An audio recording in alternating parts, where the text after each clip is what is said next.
Hello दोस्तों, मैं Sudhir Dubey the challenger गुरु में आपका बहुत बहुत स्वागत करता हूं। आज मैं आप सभी लोगों के लिए एक नया वीडियो लेकर आया हूं जिसका नाम है विकास की अवस्थाएं। इसके पहले मैंने वृद्धि और विकास से संबंधित दो वीडियो बनाए और उम्मीद करता हूं कि ये दोनों वीडियोस आप सभी लोगों तक पहुंच गए होंगे और सभी लोगों ने उस वीडियो को देखा भी होगा। ठीक है।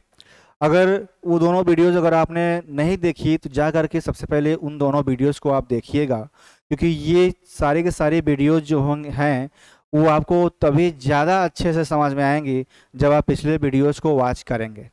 ठीक है। यहाँ पे भी समझ में आएंगी, बट ज़्यादा समझने की बात है कि अगर अच्छे से समझना है किसी चीज़ को कि वृद्धि क्या होती है, विकास क्या होती है, हर एक चीज़ के बारे में, उसके सिद्धांत कितने हैं, कौन कौन सिद्धांत हैं, उसकी विशेषताएं क्या होती हैं। ठीक है। ये सारी की सारी चीज़ें और जब आप जान जाएंगे तब जा कर के आपको ये ज़्यादा अच्छे से समझ में आएंगे कि विकास की अवस्थाएँ क्या होती हैं। ठीक है। और इससे पहले हमारे कोचिंग जिसका नाम है द चैलेंजर पॉइंट, वहाँ पे बहुत सारे बैच चलाए जा रहे हैं, जैसे कि UPP, UPSI, TST, PST, LT, GIC और नेट। ठीक है। और टेट, सीटेट सीटेट जुलाई जुलाई में होने वाला है, उसके लिए एक नया बैच लॉन्च कर दिया गया है 5 मई से। हमारे ऑफलाइन बैच में क्लासेस चल रही हैं और ऑनलाइन में बस चलने ही वाली हैं, क्योंकि कुछ अपडेशन बाकी हैं। जैसे ही अपडेशन कंप्लीट होती है हम आप लोगों के लिए ऑनलाइन बैच लॉन्च कर देंगे। ठीक है। और जल्दी से जल्दी आप लोग आकर के ऑनलाइन और ऑफलाइन दोनों बैचों में जुड़ जाइए, जिसको जिसको जो पसंद है, चाहे ऑफलाइन में जुड़िए चाहे ऑनलाइन जुड़िए, जिसको जिस प्रकार से अच्छा लगता है आप जुड़ करके जल्दी से जल्दी इसका लाभ उठाइए। ठीक है। तो आइए हम लोग शुरू करते हैं। आज हम जो पढ़ने वाले हैं विकास की अवस्थाओं के बारे में। ठीक है। तो विकास की अवस्थाओं को जब हम पढ़ेंगे तो हम लोग थोड़ा सा ये समझते हैं कि विकास के जो मुख्य पहलू होते हैं वो कौन कौन से हैं, यानी विकास के मुख्य पहलू, इसे आप लोग याद रखिएगा। विकास के मुख्य पहलू से आशय यह है कि आगे आने वाले लेक्चर में हम लोग किन किन विकास के बारे में समझेंगे। ठीक है। तो देखिए, जो हम लोग समझेंगे, पहला जो विकास पढ़ेंगे वो हम लोग पढ़ेंगे शारीरिक विकास के बारे में। किसके बारे में? शारीरिक विकास के बारे में। दूसरा पढ़ेंगे मानसिक विकास के बारे में। किसके बारे में पढ़ेंगे? मानसिक विकास के बारे में। तीसरा पढ़ेंगे हम लोग सामाजिक विकास के बारे में। किसके बारे में? सामाजिक विकास के बारे में। चौथा पढ़ेंगे हम लोग नैतिक विकास के बारे में।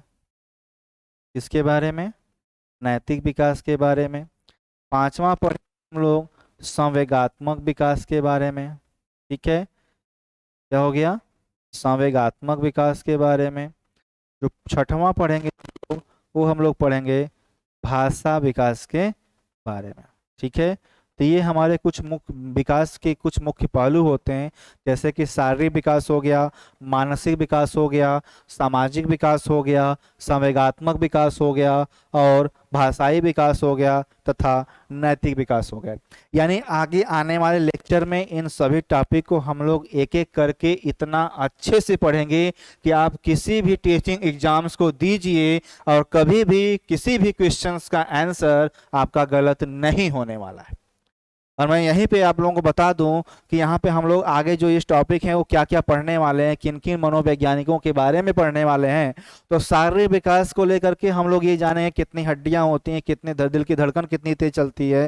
ठीक है। वजन कितना होता है, भार कितना होता है, या लंबाई कितनी होती है, चाहे बच्चे की हो, चाहे प्रौढ़ावस्था की हो, सॉरी किशोरावस्था की हो, चाहे बाल्यावस्था, किसी की अवस्था की हो। जब हम लोग मानसिक विकास पढ़ेंगे तो मानसिक विकास में हम लोग पढ़ते किसको हैं? हम लोग पढ़ते हैं जीन पियाजे को। जीन पियाजे को हम लोग बहुत ही अच्छे तरीके से समझेंगे। जब सामाजिक विकास के बारे में पढ़ते हैं तो हम लोग पढ़ेंगे आपके वाइगोत्स्की महोदय को, यानी वाइगोत्स्की महोदय का संबंध आपके किस विकास के पक्ष से है, यानी किस विकास के पहलू से है, तो आपका सामाजिक विकास के मुख्य पहलू से है। जब नैतिक विकास पढ़ेंगे तो यहाँ पे नाम आएगा आपका कोहल वर्ग का।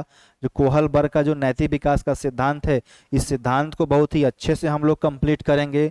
उसके बाद जैसे संवेगात्मक विकास आएगा, संवेगात्मक विकास में हम लोग पढ़ेंगे विलियम मैकडूगल को। किसको पढ़ेंगे? विलियम मैकडूगल को पढ़ेंगे। और भाषा विकास के बारे में जब पढ़ेंगे तो हम लोग नॉन चॉम्स्की के बारे में पढ़ेंगे। ठीक है। तो देखिए, मोटी मोटा मैंने आप लोगों को बहुत ज़्यादा इम्पोर्टेंट चीज बता दी है कि विकास के मुख्य पहलू कौन कौन से हैं। जैसे शारीरिक विकास हो गया, मानसिक विकास हो गया, सामाजिक विकास हो गया, नैतिक विकास हो गया, संवेगात्मक विकास हो गया, भाषा विकास हो गया। और उस भाषा विकास के पहलुओं से या पक्षों से संबंधित जो मनोवैज्ञानिक हैं, जैसे कि मानसिक विकास का संबंध आपके किस मनोवैज्ञानिक से होगा, आपके पियाजे से है। सामाजिक विकास का संबंध आपके वाइगोत्स्की से। नैतिक विकास का संबंध आपके कोहलबर्ग से। संवेगात्मक विकास का संबंध आपके मैकडूगल से। और भाषा विकास का संबंध आपके नॉन चॉम्स्की से। और इन सभी मनोवैज्ञानिकों के बारे में हम लोग आने वाले लेक्चर्स में बहुत ही अच्छे तरीके से, विस्तृत रूप से और सरल शब्दों में हम लोग समझेंगे। ठीक है, तो ये हमारे कुछ विकास के मुख्य पहलू थे। ठीक है, अगर इतना समझ में आ गया तो अब देखिए हम लोग जो आगे पढ़ेंगे वो क्या पढ़ने वाले हैं, विकास की अवस्थाओं के बारे में। क्या पढ़ेंगे? विकास की अवस्थाएं। देखिए, जब हम विकास की अवस्था की बात करते हैं तो एक अवस्था के बारे में हम लोग ज़्यादा पढ़ते नहीं हैं, बस हम लोग ये जानते हैं कि एक होता है गर्भाधान, सॉरी गर्भाधान कह रहा है, गर्भावस्था, गर्भावस्था। ठीक है, एक दूसरी अवस्था होती है शैशवावस्था, तीसरी अवस्था हम लोगों ने समझेंगे बाल्यावस्था, चौथी अवस्था हम लोग समझेंगे किशोरावस्था। एक अवस्था हम लोग जानते हैं प्रौढ़ावस्था। और अंततः एक अवस्था पाई जाती है आपकी जिसका नाम है वृद्धावस्था। यानी लगभग इन अवस्थाओं के बारे में या इन सभी अवस्थाओं का नाम हमने सुना होगा। ठीक है, तो इन सभी अवस्थाओं के बारे में हम लोग एक एक करके अच्छे से समझेंगे। ठीक है, तो देखिए सबसे पहले इनकी जो उम्र है, जो आयु है, ये क्या होती है। ये मानते हैं कि यह जो चलती है हमारी, ये गर्भ से लेकर के आपके जन्म तक चलती है। कहाँ तक चलेगी? यानी गर्भावस्था कहाँ से कहाँ तक चलती है? तो गर्भावस्था आपके गर्भधारण से लेकर के आपके जन्म तक चलेगी। ठीक है, शैशवावस्था की बात करें तो ये आपके चलेगी जन्म से लेकर के 5 या 6 वर्ष तक चलेगा। ठीक है, अगर हम बाल्यावस्था की बात कर लें तो ये 5 या 6 यानी 6 वर्ष से आपका ये लगभग 11 या 12 वर्ष तक चलेगा। कहाँ तक चलेगा? यानी 11 या 12 का मतलब होता है 11 का लास्ट और 12 का प्रारंभ। ठीक है, तो 11 या 12 वर्ष तक चलेगा।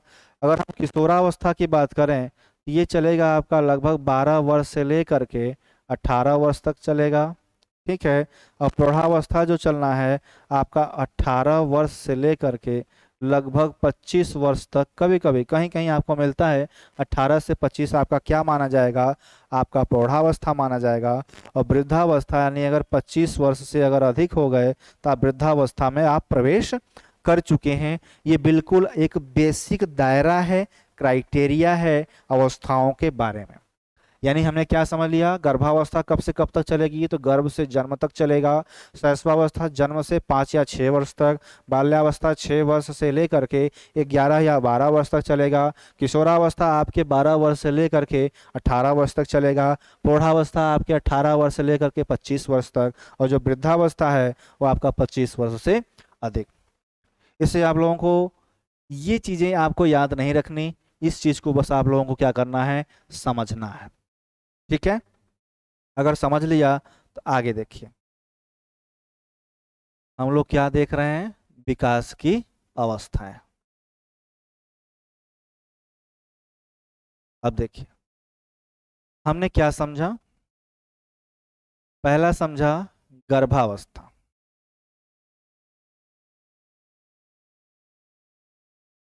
पहला है गर्भावस्था। दूसरा हो गया शैशवावस्था। तीसरा हो गया बाल्यावस्था। चौथा हो गया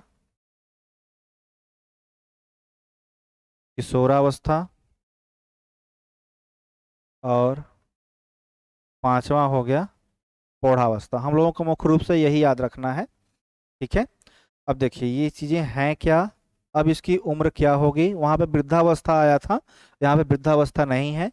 ठीक है, तो गर्भावस्था की जो उम्र है, जो अभी मैंने लिखा, पहला गर्भ से आप जन्म तक ले लीजिए, या 280 दिन मानिए, या 9 माह 10 दिन। ठीक है, यानी आप गर्भ धारण से लेकर के जन्म तक या मान लीजिए, या 280 दिन मान लीजिए, या 9 माह 10 दिन मान लीजिए, ये आपकी गर्भावस्था मानी जाएगी। जब हम शैशवावस्था की बात करेंगे तो ये चलेगा हमारा, अब देखिए एक्यूरेट चल रहे हैं, जन्म से 6 वर्ष तक चलेगा। ठीक है, बाल्यावस्था चलेगा तो ये लगभग 6 वर्ष से लेकर के ये 12 वर्ष तक चलेगा। किशोरावस्था चलेगा आपका 12 वर्ष से लेकर के 18 वर्ष तक। ठीक है, उसके बाद आपका जो प्रौढ़ावस्था चलेगा वो चलेगा 18+। ठीक है, यानी हम लोगों ने अब यहाँ पे देखिए क्या समझा। पिछले वाले स्लाइड में हमने समझा था कि प्रौढ़ावस्था कब से कब तक चलेगी, 18 से 25, बट इस वाले स्लाइड में हम लोग देख रहे हैं कि प्रौढ़ावस्था 18+ के बाद प्रौढ़ावस्था चल जाती है। ठीक है, यानी 18 के बाद जितने भी आयु, यानी आपके कुछ कुछ मनोवैज्ञानिकों के अनुसार प्रौढ़ावस्था वृद्धावस्था के बारे में बताया गया है, बट एक्चुअल में जो हम लोग बाल विकास पढ़ते हैं, जो बाल विकास पढ़ते हैं, मुख्य रूप से इन्हीं 3 के बारे में पढ़ते हैं। किसके बारे में पढ़ते हैं, एक आपका हो जाएगा गर्भावस्था, ठीक है, दूसरा हो जाएगा आपका शैशवावस्था, ठीक, उसके बाद हो जाएगा आपका बाल्यावस्था, बाल्यावस्था के बाद एक आपका चौथा आ जाएगा आपका किशोरावस्था। यानी जब हम लोग बाल विकास पढ़ते हैं तो बाल विकास पढ़ने के क्रम में हम लोग मुख्य रूप से इन्हीं 4 अवस्थाओं के बारे में पढ़ते हैं। प्रौढ़ावस्था के बारे में हम लोग नहीं पढ़ते, क्योंकि जब जब आप इस अवस्था में जब खुद हैं तो खुद होने के बाद आप इस अवस्था को कैसे समझ सकते हैं, है कि नहीं। यानी जैसे कि हम लोग बाल विकास, नाम है ना बाल विकास, बाल मतलब बालकों का विकास। बालक तब कब तक कहे जाते हैं, जब तक बालक या जो बच्चे होते हैं 18 वर्ष के नहीं, मतलब 18 वर्ष तक के जो होते हैं बच्चे, उन्हें हम लोग बालक की श्रेणी में रखते हैं। 18 वर्ष के बाद जैसे होते हैं वो हमारे क्या होते हैं, प्रौढ़ हो जाते हैं। यानी जैसे कह सकते हैं ना कि जैसे ही बालक 18 वर्ष का होता है उसे वोट देने का अधिकार हो जाता है या बालिग हो जाता है, अब तक नाबालिग है, 18 वर्ष से नीचे जो है वो आपके नाबालिग है। ठीक है, तो हम लोगों को क्या समझना है, हम लोगों को उस गर्भावस्था के बारे में, शैशवावस्था के बारे में, बाल्यावस्था के बारे में, किशोरावस्था, लेकिन मूल रूप से जो हम लोग समझेंगे वो शैशवावस्था, बाल्यावस्था और किशोरावस्था के बारे में ही हम लोग समझेंगे। यानी हम लोग क्या करेंगे, अब देखिए अब हम लोग क्या करना है हम लोगों को आगे, जैसे देखिए अब हम लोग क्या पढ़ेंगे, हम लोग आगे आगे आने वाले लेक्चर्स में हम लोगों को पढ़ना है शैशवावस्था, उसके बाद पढ़ना है बाल्यावस्था, ठीक है, उसके बाद क्या पढ़ना है हम लोगों को, किशोरा। मूल रूप से ये तीन ही हम लोगों को पढ़ना है, किशोरावस्था। ठीक है, यानी ये 3 टॉपिक आपके मोटी मोटा हम लोग इसको पढ़ेंगे पूरे के पूरे बाल विकास के अंतर्गत। उसके बाद जो हमने विकास के मुख्य पहलू देखे, जैसे कि आपका हो गया आपका शारीरिक विकास, ठीक है, उसके बाद हो गया आपका मानसिक विकास का मिलेगा, सामाजिक विकास, ठीक है, उसके बाद हो गया आपका नैतिक विकास, उसके बाद संवेगात्मक विकास, उसके बाद भाषाई विकास। ठीक है, इन सभी विकास के पहलुओं को क्या करना है हम लोगों को अच्छे से पढ़ना है। जब हम लोग शुरुआत करेंगे तो शैशवावस्था का शारीरिक विकास, मानसिक विकास, सामाजिक विकास, नैतिक विकास, संवेगात्मक विकास, भाषाई विकास।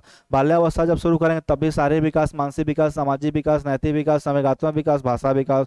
किशोरावस्था जब शुरू करें तभी शारीरिक विकास, मानसिक विकास, सामाजिक विकास, नैतिक विकास, संवेगात्मक विकास, भाषा का विकास।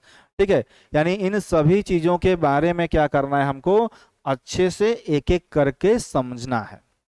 ठीक है, तो विकास की मुख्य रूप से हम 4 अवस्थाओं के बारे में ही समझेंगे। गर्भावस्था, गर्भावस्था को ज्यादा नहीं समझते हैं, बस ये जानते हैं कितनी अवस्थाएं होती हैं, बस इतना है। उसके बाद मूल रूप से जो हम लोग अधिक विस्तृत रूप से चर्चा करेंगे वो शैशवावस्था, बाल्यावस्था और किशोरावस्था के बारे में। तो मैंने आप लोगों को मुख्य रूप से 4 अवस्थाओं के बारे में बताया। गर्भावस्था चलेगी आपकी 9 माह 10 दिन, या गर्भ धारण से लेकर के जन्म तक चलेगा, ठीक है, या उसको 280 दिन आप लोग मान सकते हैं। जब शैशवावस्था चलेगा तो शैशवावस्था कब तक चलेगा, तो जन्म से 6 वर्ष तक चलेगा। बाल्यावस्था कब से कब तक चलेगा, तो 6 से 12 वर्ष तक चलेगा। और किशोरावस्था कब से कब तक चलेगा, तो ये आपका 12 से 18 वर्ष तक चलेगा, ठीक है। और यहाँ पे क्या होता है कि हम लोग यहाँ पे इसका इंग्लिश नाम भी याद रखिएगा। इंग्लिश नाम क्या होता है, जैसे देखिए किशोरावस्था को हम लोग एडोलसेंस कहते हैं। क्या कहते हैं, एडोलसेंस कहते हैं। बाल्यावस्था को हम लोग चाइल्डहुड कहते हैं, चाइल्डहुड कहते हैं। और शैशवावस्था को इनफेंसी कहते हैं। क्या कहते हैं, इनफेंसी कहते हैं। तो इनफेंसी, ठीक है। उसके बाद बाल्यावस्था यानी चाइल्डहुड, और किशोरावस्था मतलब एडोलसेंस। इन 3 अवस्थाओं के बारे में हम लोग विस्तृत रूप से चर्चा करेंगे, ठीक है। ये हम लोगों ने क्या समझा, मोटी मोटा हम लोग किन किन अवस्थाओं के बारे में समझना है। अब आगे चलते हैं। कुछ मनोवैज्ञानिकों के अनुसार, जैसे मैंने ये आपको आयु बता दी ना कि जन्म से 6 वर्ष, 6 से 12, 12 से 18 ये हमारी आयु चलती है। लेकिन अगर किसी मनोवैज्ञानिक के अनुसार अगर आपसे पूछ ले कि इस मनोवैज्ञानिक के अनुसार शैशवावस्था कब से कब तक चलती है, या प्रौढ़ावस्था कब से कब तक चलती है, किशोरावस्था कब से कब तक चलती है, तो आप लोगों को वहाँ पर उस चीज़ को याद रखना पड़ेगा, ठीक है। तो आइए हम लोग शुरू करते हैं विकास की अवस्थाओं के बारे में समझना। मैंने यहाँ से थोड़ा सा ये लंबा था, इस वजह से मैंने पहले से लिखा है, जिससे आप लोग समझने में बहुत ही आसानी होगी। आप लोग सबसे पहले इसका स्क्रीनशॉट ले लीजिए। जो लोग नहीं लिखे हैं स्क्रीनशॉट ले करके बड़े आराम से अच्छे से घर पे आराम से लिख लें, ठीक है, क्योंकि ये बहुत ज़्यादा काम में आने वाला है। देखिए मनोवैज्ञानिक का नाम क्या है, कोल। यानी हम लोग यहाँ पे किसके अनुसार समझेंगे, कोल के अनुसार। यानी कोल ने जो प्रयोग इत्यादि किए, बच्चों में प्रयोग किए कि किन अवस्थाओं के बालक किसके श्रेणी में आएंगे, उसके हिसाब से इनकी अवस्थाओं के बारे में आज हम लोग समझेंगे। तो यहाँ पे दिया गया है क्या, यहाँ पे दिया गया है पहली अवस्था का नाम है शैशवावस्था। अब देखिए शैशवावस्था हमने देखा क्या, जन्म से 5 या 6 वर्ष तक चलेगी, यानी 6 वर्ष तक चलेगी। लेकिन कोल के अनुसार जो शैशवावस्था होती है वो चलती है आपकी जन्म से 2 वर्ष तक। कब तक चलती है, जन्म से 2 वर्ष तक। जनरल रूप से 6 वर्ष तक, कोल के अनुसार 2 वर्ष तक। उसके बाद बात करते हैं हम लोग प्रारंभिक बाल्यावस्था के। जो प्रारंभिक बाल्यावस्था चलती है, देखिए यहाँ पे लिखा है 2 से 5 वर्ष तक। यहाँ पे जैसे वहां पे हमने क्या समझा, बाल्यावस्था सिर्फ एक, यानी 6 से 12 वर्ष। लेकिन यहाँ पे क्या किया, प्रारंभिक बाल्यावस्था, मध्य बाल्यावस्था, उत्तर बाल्यावस्था, इन तरीके से 3 श्रेणियों में डिवाइड कर दिया। और आगे देखने को देखिए, आप देख भी रहे हैं कि मध्य बाल्यावस्था से हर एक बालक और बालिका, यानी बी मतलब बॉयज, जी मतलब गर्ल्स, यानी बालक और बालिका, लड़का लड़की को अलग अलग करके अलग अलग क्राइटेरिया बना करके इन्होंने समझाया है कि इतने वर्ष से इतने वर्ष तक के बालक के प्रारंभिक बाल्यावस्था मध्य बाल्यावस्था में आएंगे, या इतने से इतने वर्ष के बालक मध्य बाल्यावस्था, यानी गर्ल्स जो होती है, लड़कियां जो होती हैं, वो हमारे मध्य बाल्यावस्था में आएंगी। तो देखिए शैशवावस्था होगी जन्म से 2 वर्ष तक। प्रारंभिक बाल्यावस्था कहाँ से कहाँ तक, तो 2 से 5 वर्ष तक हो गया। आपकी जो ये मध्य बाल्यावस्था है, देखिए यहाँ पे बॉयज हैं और ये हैं आपके गर्ल। जो ये बॉयज हैं यानी लड़के हैं, उनकी जो आयु होगी वो 6 से 12 वर्ष तक मानी जाएगी, और जो लड़कियां होंगी वो 6 से 10 वर्ष तक माने जाएंगे। क्या माने जाएंगे, 6 से 12 वर्ष तक और 6 से 10 वर्ष तक। ये आपका क्या है, ये मध्य बाल्यावस्था चलेगा, किसके अनुसार, कोल के अनुसार। उसके बाद बात करते हैं हम जब हम उत्तर बाल्यावस्था की, तो उत्तर बाल्यावस्था में जो लड़कों की आयु है वो 13 से 14 है, और जो लड़कियों की है वो 11 से 12 है। इसको रट लीजिएगा, ठीक है, इसको कहीं पे नोट कर लीजिएगा अच्छे से। तो मध्य बाल्यावस्था हो गया बॉयज 6 से 12, लड़कियां 6 से 10। उत्तर बाल्यावस्था हो गया बॉयज 13 से 14, गर्ल्स 11 से 12। अब बात करते हैं प्रारंभिक किशोरावस्था। जब प्रारंभिक किशोरावस्था में बात करेंगे हम लड़कों के बारे में, तो ये चलेगा 15 से 16 वर्ष तक, और जो लड़कियां हैं वो चलेंगी 12 से 14 वर्ष तक। जब हम मध्य किशोरावस्था की बात करते हैं, तो मध्य किशोरावस्था में भी जो बॉयज हैं उनकी आयु जो मानी जाएगी वो मानी जाएगी आपकी, कहाँ गया, 15 से 16, सॉरी यहाँ पे लिखा हुआ है, यहाँ 16 से 17, ठीक है, 16 से 17 कर दीजिएगा, 16 से 17 वर्ष तक। और जो ये गर्ल्स हैं या लड़कियां हैं ये हमारी हो जाएंगी 15 से 17 वर्ष तक, ठीक है। उसके बाद जब हम लोग अगले स्लाइड पे चलते हैं तो उसके आगे दिया गया है, अगला है हमारा उत्तर किशोरावस्था। उत्तर किशोरावस्था जब चलेगा तो यहाँ पे जो बॉयज हैं, बॉयज की आयु हो जाएगी 19 से 20 वर्ष तक, और जो ये हमारे गर्ल्स हैं और इनकी हो जाएगी 18 से 20 वर्ष तक। उसके बाद जब हम प्रारंभिक प्रौढ़ावस्था की बात करें, देखिए बाल्यावस्था को भी 3 भागों में डिवाइड किया, किशोरावस्था को भी 3 भागों में डिवाइड किया। अब आते हैं हम लोग प्रारंभिक प्रौढ़ावस्था के बारे में। अब यहाँ पे कोई डिवाइडेशन नहीं है, यानी बालक और बालिका में कोई डिवाइडेशन नहीं। अब यहाँ पे आप लोगों को डायरेक्ट याद रखना है कि प्रारंभिक प्रौढ़ावस्था कब से कब तक चलेगा। तो प्रारंभिक प्रौढ़ावस्था चलेगा 21 से लेकर के 34 वर्ष तक, यानी 21 से 34 के बीच में जितने भी बच्चे यानी बालक होंगे, अपना समझ लीजिएगा, वो प्रारंभिक प्रौढ़ावस्था में कोल के अनुसार है। अगला है आपका मध्य प्रौढ़ावस्था। मध्य प्रौढ़ावस्था कब से कब तक चलेगा? तो मध्य प्रौढ़ावस्था चलेगा 35 से 49 वर्ष तक चलेगा। अगर हम उत्तर प्रौढ़ावस्था की बात करें तो ये हमारा चलेगा 50 से 64 के बीच में, यानी उत्तर प्रौढ़ावस्था कब से कब तक चलेगा? 50 से 64 वर्ष तक के बालकों को कहेंगे हम लोग। प्रारंभिक वृद्धावस्था, जो प्रारंभिक वृद्धावस्था है वो आपका 65 से 74 वर्ष तक के बच्चों को कहेंगे। सॉरी, यहाँ पे बच्चे तो है नहीं, यहाँ व्यक्ति। प्रारंभिक वृद्धावस्था के अंतर्गत कौन आएंगे? जो 65 से 74 वर्ष के जो व्यक्ति हैं वो हमारे यहाँ पे आ जाएंगे। एंड लास्ट में जो बताया इन्होंने वृद्धावस्था के बारे में, कि वृद्धावस्था क्या है? 75 वर्ष से अधिक। ठीक है, इतना आप लोग नोट कर लीजिए।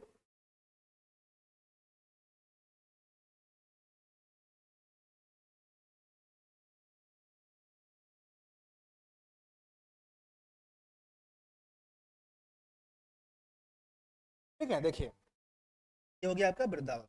वृद्धावस्था कब से कब तक चलेगा? तो 75 वर्ष से अधिक के जितने व्यक्ति होंगे वो आपके वृद्धावस्था में आ जाते हैं। ये हमने किसके अनुसार समझा? ये कोल के अनुसार समझा। अब हम लोग क्या समझेंगे? एक बहुत ही इंपॉर्टेंट महोदय है, का नाम है रॉस, यानी रॉस के अनुसार, रॉस महोदय के अनुसार, इनके अनुसार जो विकास की अवस्थाएं हैं 4 मानी गई हैं। 4 मानी गई। कौन कौन सी मानी गई हैं? अब यहाँ पे देखिए, पहली अवस्था है इनकी अवस्था, पूरी हो गई आपकी पूर्व बाल्यावस्था। क्या हो गया?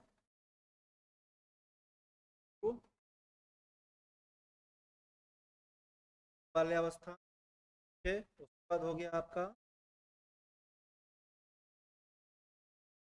उत्तर बाल्यावस्था।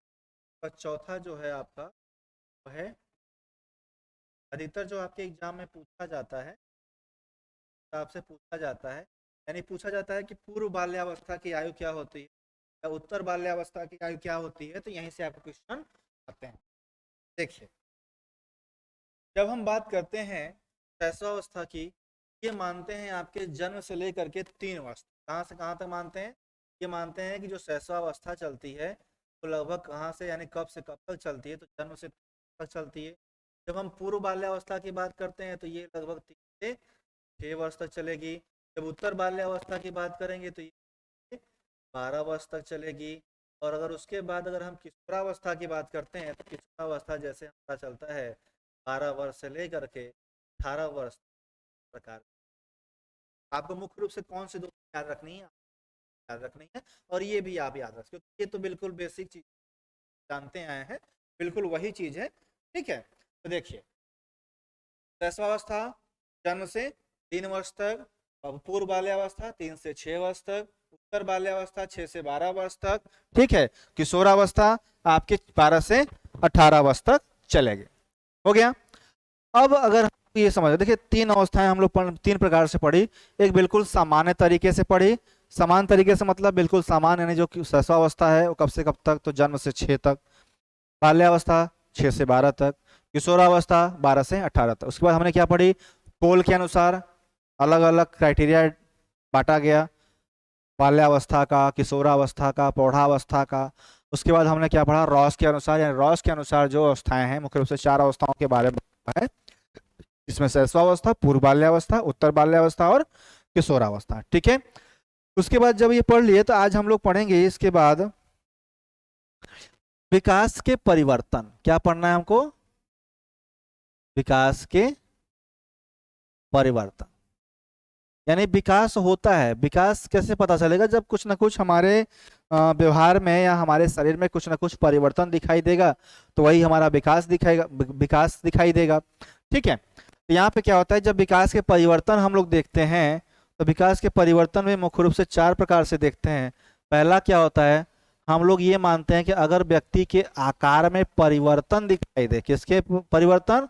अगर व्यक्ति के आकार में परिवर्तन, और जैसे आपका शारीरिक परिवर्तन, यानी शारीरिक। और शारीरिक में क्या? आपकी जैसे कि या तो लंबाई बढ़ जाए, या चौड़ाई बढ़ जाए, या भार या वजन बढ़े। ठीक है, तो इस तरीके से अगर आपके आकार में परिवर्तन होता है तो हम लोग क्या समझेंगे कि आपका विकास हो रहा है। ठीक है, और दूसरी चीज क्या समझनी है? दूसरी चीज है कि अनुपात में परिवर्तन होता है। भाई देखिए, पहला आकार में परिवर्तन, दूसरा अनुपात में परिवर्तन। किस में परिवर्तन? अनुपात में परिवर्तन। अब अनुपात में परिवर्तन कैसे? तभी तक हमने समझा, देखिए हमने क्या समझा कि किसी भी बालक का क्या होता है, शारीरिक विकास होता है। शारीरिक के साथ साथ में मानसिक विकास होता है, मानसिक के साथ में सामाजिक विकास भी होता है। ठीक है, सामाजिक विकास के साथ में आपका संवेगात्मक विकास भी होगा। होगा कि नहीं होगा? संवेगात्मक विकास भी होगा। संवेगात्मक विकास के साथ साथ में आपका नैतिक विकास भी चलेगा। नैतिक विकास के साथ साथ में आपका भाषा का विकास होगा। इस तरीके से क्या देखें, यहाँ पे मैंने जो बीच बीच में जो ये चिन्ह बनाया हुआ है, जैसे ये वाला देखिए, ये अनुपात को ही दर्शाता है ना, ये अनुपात को दर्शाता है। यानी जैसे जैसे आपका शारीरिक विकास चलता जाएगा, आपके उसी अनुपात में मानसिक विकास, जो जरूरी नहीं है कि जैसे जैसे शारीरिक विकास हो उसी हिसाब से आपका मानसिक भी विकास हो। बट ये है कि शारीरिक विकास के साथ साथ में ही आपका मानसिक विकास भी होगा, सामाजिक विकास भी होगा, नैतिक विकास भी होगा, संवेगात्मक विकास भी होगा, भाषाई का विकास, भाषा का भी विकास होगा। इस तरीके से क्या होता है कि हमारे अनुपात में परिवर्तन देखने को मिलता है। तीसरी चीज जो है हमारी, तीसरी चीज है पुराने चिन्हों का लोप। यानी अगर आपके किसी भी व्यक्ति के शरीर में अगर पुराने चिन्हों का लोप हो रहा है, यानी क्या? पुराने चिन्हों का लोप, इसका मतलब है कि उसका क्या हो रहा है? विकास हो रहा है। पुराने चिन्हों का लोप क्या मतलब क्या होता है? जैसे देखिए, जो छोटे छोटे बच्चे होते हैं, जो जो दूध के दांत होते हैं, है ना, कच्चे दांत होते हैं, कच्चे दांत या दूध के दांत जिसकी संख्या 20 होती है। आगे आने वाले हम लोग लेक्चर में समझेंगे कि दूध के दांत कितने होते हैं। ठीक है, तो जो दूध के दांत जो संख्या 20 होती है, दूध के दांत क्या होते हैं? एक समय के बाद क्या करते हैं? गिरने लगते हैं, है ना, एक समय के बाद गिरने लगते हैं। तो क्या हो रहा है? पुराने चिन्ह है, यानी दांत तो है लेकिन वो क्या है, धीरे धीरे गायब हो रहे हैं। तो पुराने चिन्हों का क्या हो गया? लोप। यानी कह सकते हैं कच्चे दांतों का, कच्चे दांतों या दुग्ध दांत का गिरना। क्या हो जाएगा? दुग्ध दांत का गिरना, ये हो जाएगा। या ये कह सकते हैं कमजोर बालों का गिरना, कमजोर बालों का गिरना। ठीक है, जैसे छोटे छोटे जो बच्चे होते हैं, जैसे उनके सर पे जो छोटे छोटे थोड़े थोड़े बाल होते हैं, रोए होते हैं, वो क्या होते हैं? धीरे धीरे जैसे जैसे उनकी मालिश इत्यादि होती है, या सर पे तेल रखा जाता है, नहाते धुलते रहते हैं, तो उनकी जो रोए होते हैं, जो कमजोर बाल होते हैं, वो क्या करते हैं? टूट जाते हैं, वो खत्म हो जाते हैं। ठीक है, उसके बाद धीरे धीरे वो नए बाल फिर दोबारा आते हैं। ठीक है, उसके बाद हम बात करें कि बोली या आवाज का गायब, जैसे बोली व आवाज में परिवर्तन, ये भी होता है। ठीक है, बोली या आवाज में परिवर्तन, यानी लगभग किशोरावस्था की आयु में जब कोई बालक जाता है, तो पहले जैसे भी आवाज रही हो, चाहे मोटी रही हो चाहे पतली रही हो, उसकी आवाज में क्या होता है? परिवर्तन देखने को मिलता है। ऐसी बात है कि छोटे छोटे बच्चों की, चाहे वो बालक हो चाहे बालिका हो, उनकी आवाज को पहचानना कि ये लड़का है कि ये लड़की है, बड़ा ही कह सकते हैं कि जैसे आते या तो फोन से बात करिए या कहीं दूर है, आप देख नहीं रहे हैं, तो आप ये अंदाजा नहीं लगा पाएंगे कि वो बालक बात कर रहा है कि बालिका बात कर रहा है।